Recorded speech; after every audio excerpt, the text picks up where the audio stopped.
Notre histoire, celle de Claudia Procula et de son époux Ponce Pilate, commence au début de notre ère, en Palestine, principale contrée de ce pays, formant aujourd'hui l'État d'Israël. Après avoir été la terre promise, elle est aussi nommée Terre sainte, car elle est indissociable des grands mystères attachés à Jésus-Christ, sa naissance, son baptême, son ministère, jusqu'à sa mort sur la croix et sa résurrection. Auparavant, elle avait déjà été marquée par la présence des dieux successivement vénérés par les peuples qui l'ont occupée tour à tour, quel que soit le nom que l'on ait donné à cette divinité.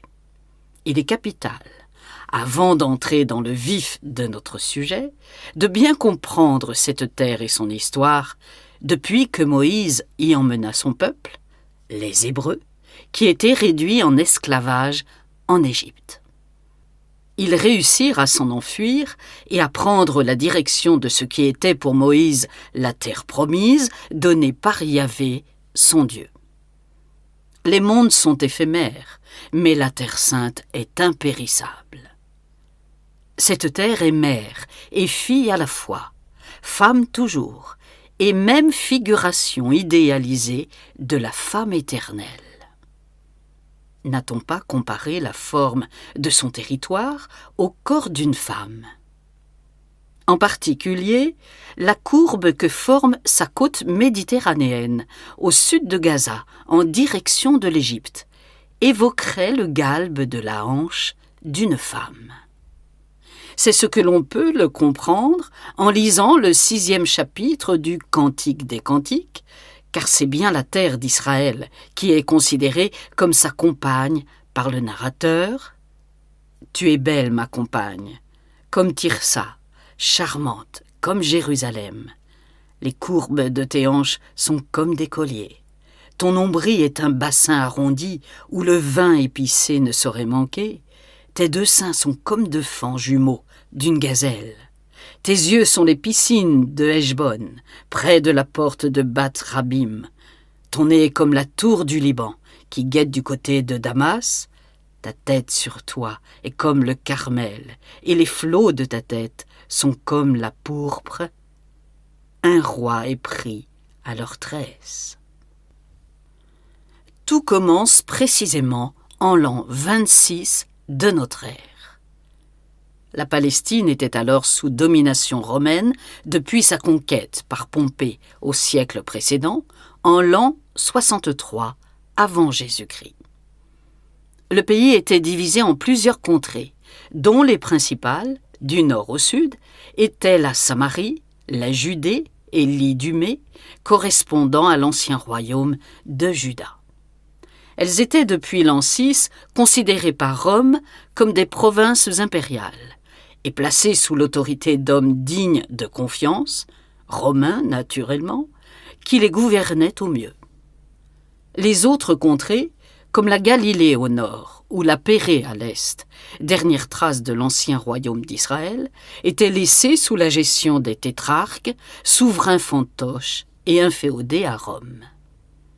L'ensemble des provinces romaines du Moyen-Orient était placé sous l'autorité générale de Vitellius, légat romain de Syrie, qui avait toute autorité. Les Juifs toléraient de plus en plus mal cette situation.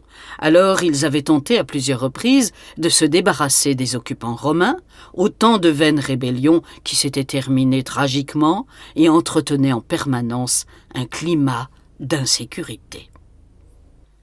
C'est cette année-là, en 26 de notre ère, et dans ce contexte difficile, qu'un certain Ponce Pilate fut nommé à la tête de la province romaine de Judée, alors que Tibère était l'empereur de Rome.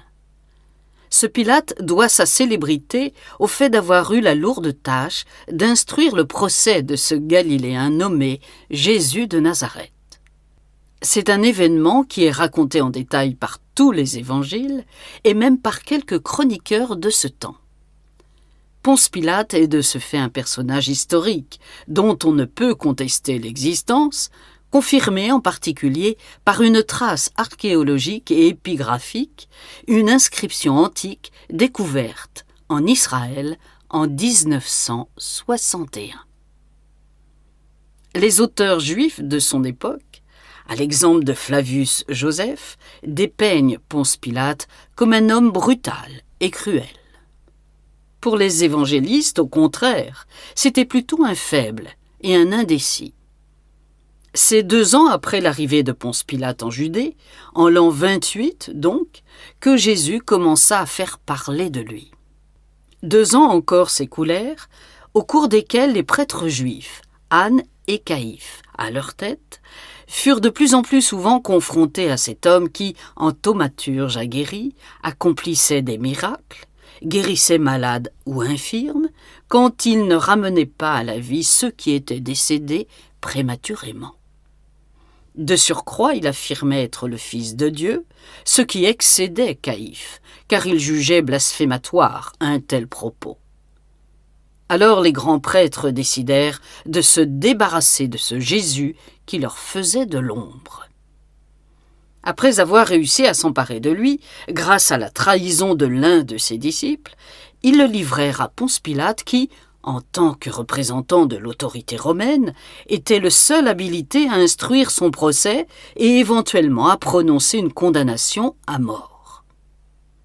Leur plan paraissait bien ficelé, sauf que Pilate, lui, ne vit rien à reprocher à Jésus, et il tenta vraiment de le sauver. Toutefois, il dut céder à la pression des Juifs pour ne pas risquer de provoquer une émeute pouvant se transformer en un nouveau soulèvement. En conséquence, par faiblesse peut-être, ou plutôt, comme on le pense de nos jours, en étant l'instrument d'une extraordinaire volonté supérieure, échappant à toute conscience humaine, il signa la condamnation à mort de Jésus. Les églises orthodoxes et coptes d'Orient ont compris, plus que les catholiques d'Occident peut-être, ce rôle transcendantal de Ponce Pilate, aussi l'honore-t-elle comme un saint. Comme nous l'apprend saint Matthieu dans son évangile, alors que le procès de Jésus touchait à sa fin, une femme tenta de s'opposer à ce qu'il fût condamné, mais en vain. Le fait était déjà assez extraordinaire, parce qu'à l'époque les femmes n'avaient pas vraiment droit à la parole. Or cette femme, nous dit saint Matthieu, était celle de Ponce Pilate. Il était donc marié. En vérité, quoi de plus naturel? L'intervention de sa femme démontre incidemment qu'elle avait suivi son mari lorsqu'il fut nommé en Judée. Comme ce n'était guère dans les habitudes romaines, c'est d'autant plus surprenant, surtout que la région était lointaine et difficile, il y avait de quoi rebuter une épouse. Toutefois, la religion judaïque, considérant comme anormal et contre nature le fait de ne pas être marié, les Juifs se seraient sûrement encore plus fortement méfiés de Ponce Pilate s'il avait été un homme sans femme, et ceci explique peut-être cela, au moins en partie. Maintenant, qui connaît l'histoire de cette femme, à qui la tradition a attribué le nom de Claudia Procula? Seul un court passage de l'Évangile selon saint Matthieu signale son existence, sans donner son nom. De ce fait, elle n'a pas laissé de traces suffisantes pour tenter d'établir une biographie digne de ce nom. Connaître la fin de la vie de la femme de Pilate, mentionnée laconiquement par Matthieu, relève de la chimère. Nous ont affirmé les doctes bibliothécaires que nous interrogions au sujet de la femme de Ponce Pilate. Bien que respectueux de leur autorité, de leur impressionnant savoir, et en les remerciant pour les précieuses informations qu'ils nous ont données, nous allons pourtant nous atteler à cette tâche chimérique. Citons le texte de saint Matthieu ici en préambule. Tandis qu'il siégeait au tribunal, sa femme lui envoya dire « Ne te mêle pas des affaires de ce juste, car j'ai beaucoup souffert en songe à cause de lui. » C'est la seule mention, très brève, de la femme de Pilate. On se demande d'ailleurs comment saint Matthieu pouvait connaître la teneur de son message, mais si selon ce texte, sa femme lui envoya dire, cela laisse penser que ses propos furent délivrés oralement par un messager, et donc certainement plus ou moins audibles par tous. Ensuite, c'est vraisemblablement Ponce Pilate lui-même qui révéla le contenu du message à tous ceux qui étaient rassemblés autour de lui. Saint Matthieu faisait partie sans doute de ses proches. L'apôtre et évangéliste partageaient avec Pilate un point commun, tous deux exerçaient la fonction de percepteur, ce qui peut-être avait pu les rapprocher. On ne sait rien de Ponce Pilate avant sa nomination en Judée. Sa date et son lieu de naissance restent inconnus, ce qui a laissé la place à des croyances diverses. Selon l'une d'elles, il serait né à Séville, en Espagne. Une autre tradition bien établie le voit naître en Gaule, dans la région lyonnaise. C'est l'historien local Claude de Ruby qui, reprenant les rumeurs circulant déjà à ce sujet, s'en fit l'écho dans son ouvrage paru en 1604, Histoire véritable de la ville de Lyon. Joint que l'on fait ce Pilate notre voisin, natif de Dauphiné, et montre-t-on même une maison, entre Tain et Saint-Vallier, que l'on dit avoir été la maison de Pilate, voire il y en a d'autres qui l'ont fait natif de Lyon. Néanmoins, l'auteur lyonnais ne prêtait que peu de crédit à ses croyances, en faisant remarquer, non sans raison, s'il eût été de ce pays, on ne l'eût pas envoyé en exil à Vienne, comme le porte son histoire, d'autant que cela n'eût pas été un bannissement, mais un simple renvoi en sa patrie, comme on faisait pour les vieux soldats. Le problème, c'est que l'exil à Vienne repose uniquement sur les affirmations de saint Adon, évêque de cette ville au IXe siècle et auteur d'un martyrologue qui n'est étayé par aucun autre écrit de l'époque.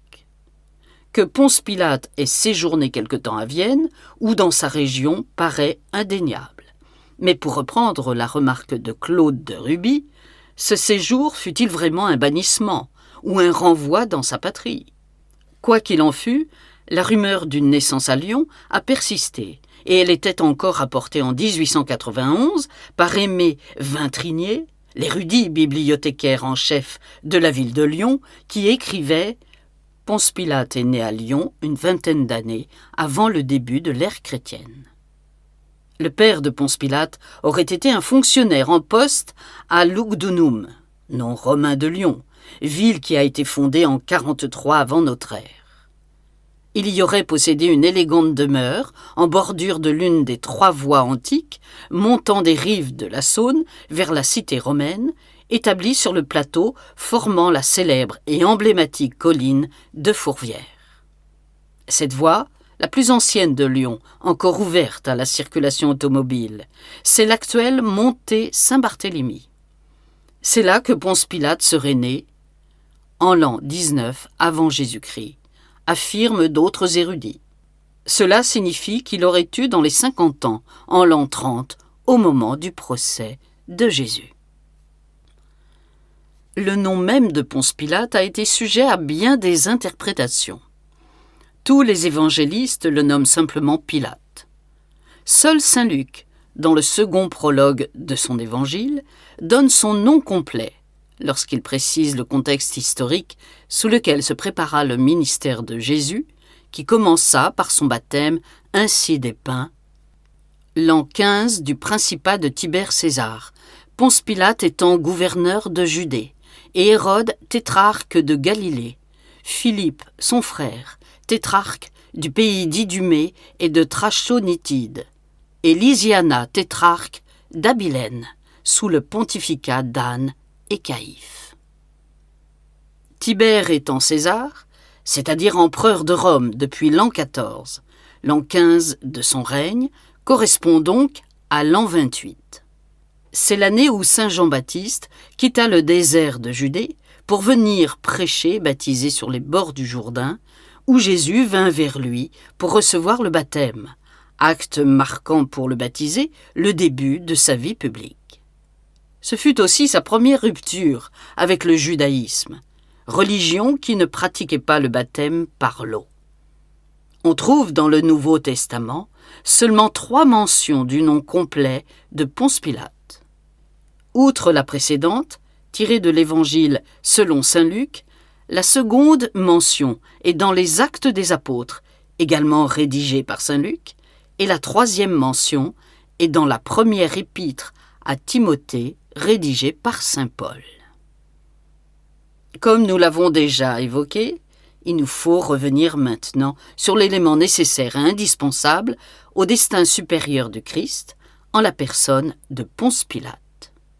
Jésus, suite à son arrestation dans le jardin de Gethsémani, où il s'était rendu avec ses disciples après le repas, fut conduit devant le grand prêtre Caïphe dans son palais. C'était donc dans la nuit du jeudi au vendredi de la Pâque. Caïphe était celui qui avait convaincu les prêtres de tuer Jésus. Mais les Juifs ne disposant plus du pouvoir de condamner à mort, il fallait trouver un prétexte pour le déférer devant Ponce Pilate, lui seul pouvant prononcer la peine capitale. On peut quand même s'étonner de l'hypocrisie de cette décision, les Juifs ne se privant pas d'exécuter encore par lapidation les femmes adultères ou ceux qu'ils considéraient comme blasphémateurs, comme ce sera le cas pour saint Étienne, qui sera le premier martyr chrétien. Un besoin impérieux, la réalisation de la prophétie, les poussa, sans même qu'ils s'en rendissent compte, à ne pas tuer eux-mêmes Jésus, car une lapidation n'eût pas permis de l'élever. Au contraire, la lapidation elle-même ne tuait pas, mais pratiquée généralement en haut d'une falaise. Elle poussait le condamné à reculer vers le précipice et à y tomber, et la chute seule lui était fatale. Les Juifs décidèrent en conséquence, mus par une mystérieuse et impérieuse volonté, de livrer Jésus à Pilate, seule condition pour qu'il fût crucifié et de ce fait élevé. Mais de quoi l'accuser pour que cela fût crédible? Les prêtres reprochaient seulement à Jésus de prétendre être le Fils de Dieu, ce qui pour eux était un grave blasphème méritant la mort, mais il ne faisait aucun doute que Pilate se moquerait éperdument d'une telle accusation. Alors ils ont inventé une fable, présenter Jésus comme revendiquant d'être le roi des Juifs, ce qui pouvait s'avérer comme une menace pour la puissance romaine, ou tout au moins compromettre le maintien de l'ordre établi. Le seul à pouvoir se prévaloir d'être le légitime roi des Juifs était désormais l'empereur Tibère. Tout autre était forcément un imposteur, et donc un agitateur.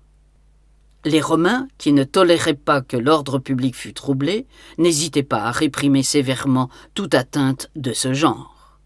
Troubler l'ordre établi était généralement puni de mort par crucifixion.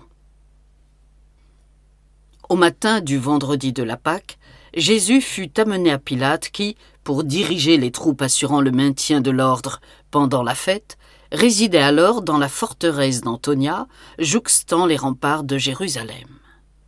Caïphe refusait d'y pénétrer pour ne pas être souillé par ce qui était pour lui un bâtiment impie. Alors Pilate dut venir sur le perron, où il fit dresser le tribunal, simple estrade, sur laquelle il fit trôner son fauteuil, en réalité un siège pliant qui était déployé pour l'occasion. C'est là qu'eut lieu la première confrontation avec Jésus. L'interrogatoire se fit probablement en grec, alors langue universelle. Mais à l'inverse de Jésus, Pilate ne devait ni entendre ni parler le grec couramment. Aussi leur dialogue prit-il parfois des tournures curieuses, ce que de savants hellénistes ont décelé dans le texte originel en grec de l'Évangile selon saint Jean.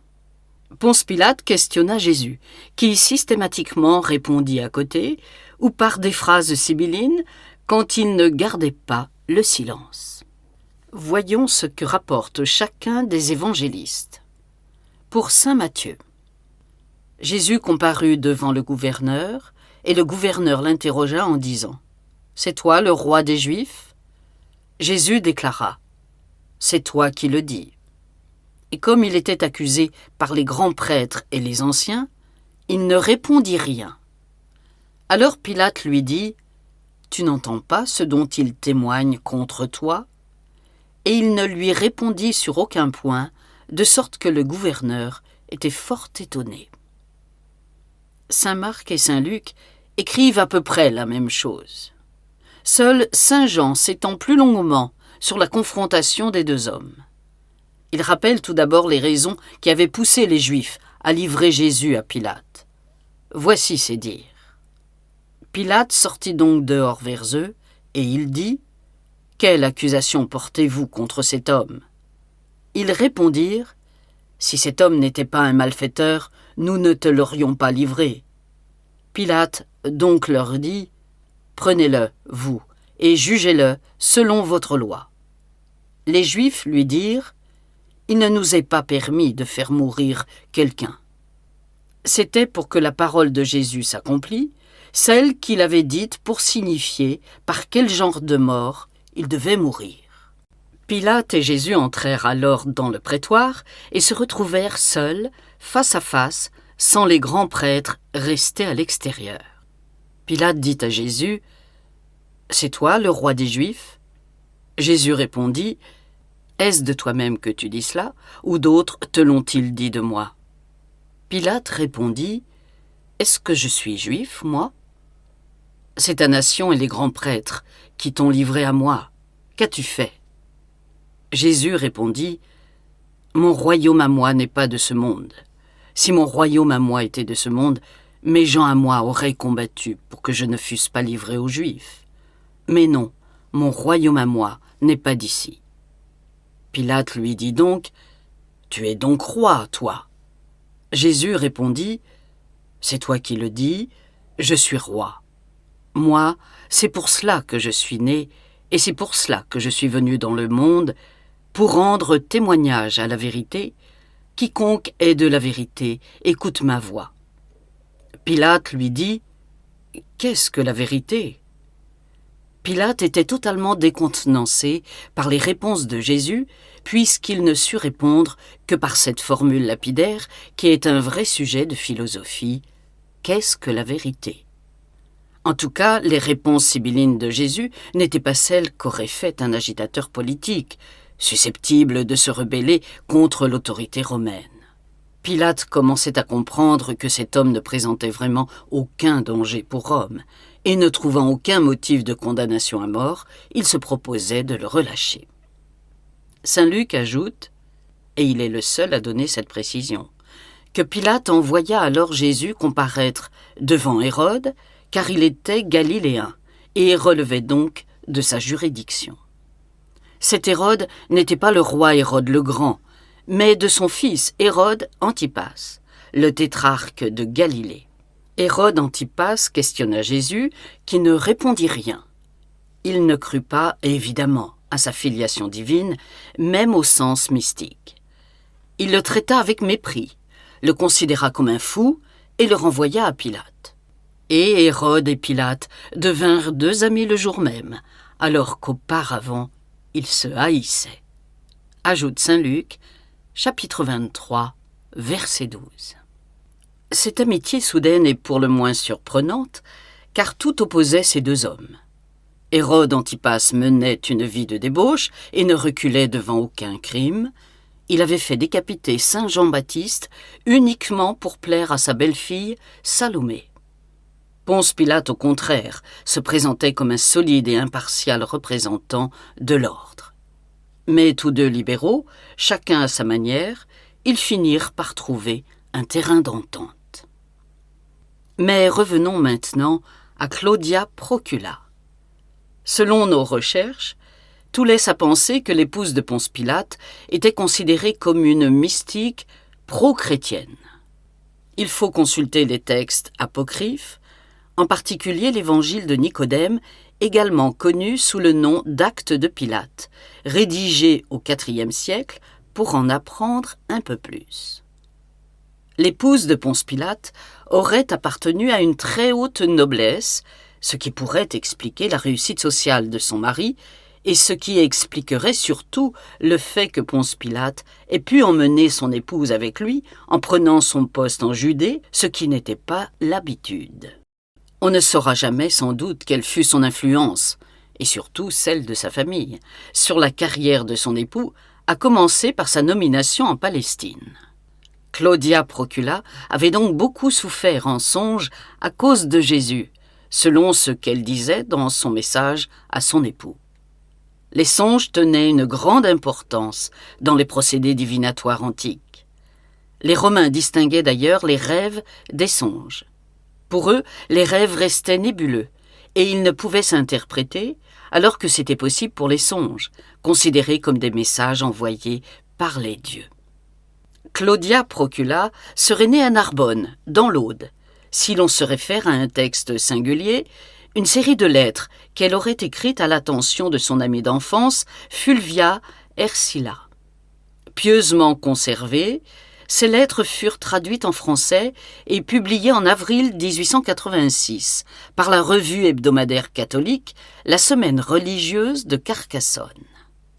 Pour l'anecdote, notons 2 coïncidences troublantes avec l'affaire bien connue dite de Rennes-le-Château, et qui paraît devoir être décomposée en 2 affaires intimement liées, celle de Rennes-le-Château, proprement dite, et celle de Rennes-les-Bains, le village voisin, où dans l'Antiquité romaine se trouvaient des thermes. C'est précisément là que se niche tout le sel des coïncidences que nous avons à démêler. D'abord, cette revue, La Semaine religieuse de Carcassonne, était imprimée par François Pommiès, artisan typographe à Carcassonne, qui fut également et durant cette même année 1886 l'imprimeur du très obscur livre de l'abbé Henri Boudet, curé de Rennes-les-Bains, La vraie langue celtique et le cromlech de Rennes-les-Bains. Ouvrage fort étrange, dans lequel l'érudit ecclésiastique prétend, exemple à l'appui, que la langue parlée par les Gaulois était l'anglais moderne. Seconde coïncidence, c'est dans le numéro du 11 avril 1886 de la Semaine religieuse de Carcassonne que parut le premier volet de ce texte attribué à Claudia Procula, soit le jour anniversaire de la naissance de Béranger Saunière, le curé de la paroisse de Rennes-le-Château, personnage central de l'affaire du même nom, qui fêtait ce jour-là ses 34 ans. La tradition voit Claudia Procula se convertir à la religion chrétienne ou tout au moins être favorable à la mouvance chrétienne. Selon les révélations de la mystique Maria Valtorta, elle aurait été admise dès l'an 27 dans le cercle très fermé des disciples féminines du Christ, lequel, à l'inverse des docteurs de la loi juive, ne détestait pas la compagnie des femmes. Saint Luc ne manque pas d'évoquer cet entourage féminin, ainsi nous rapporte-t-il que les 12 étaient avec lui, ainsi que quelques femmes qui avaient été guéries d'esprits mauvais et d'infirmités.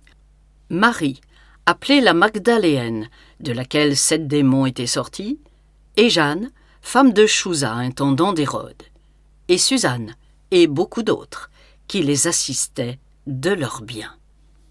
Claudia Procula aurait donc été l'intime de Marie-Madeleine, nous dit-on, ce qui soulève tout de même quelques interrogations. Comment Marie-Madeleine, l'amie privilégiée de son sauveur, comme la nomme le missel romain quotidien des moines de l'abbaye d'Hautecombe, pouvait-elle entretenir des relations d'amitié avec l'épouse du bourreau de Jésus-Christ?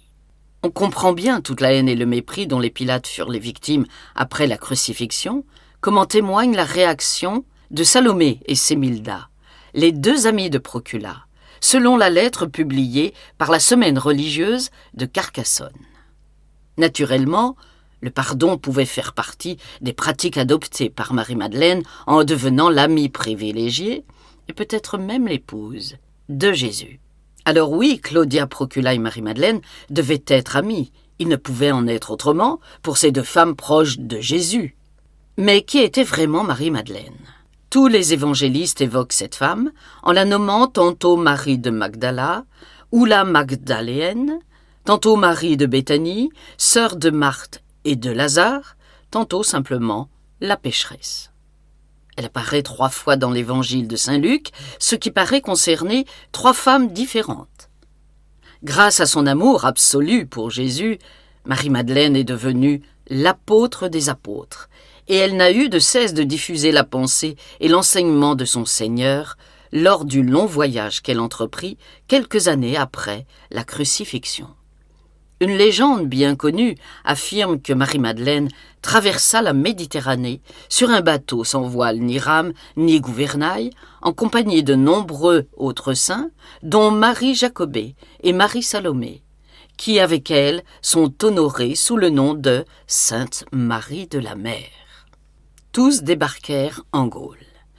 Était-ce à Marseille, comme le veut la tradition provençale?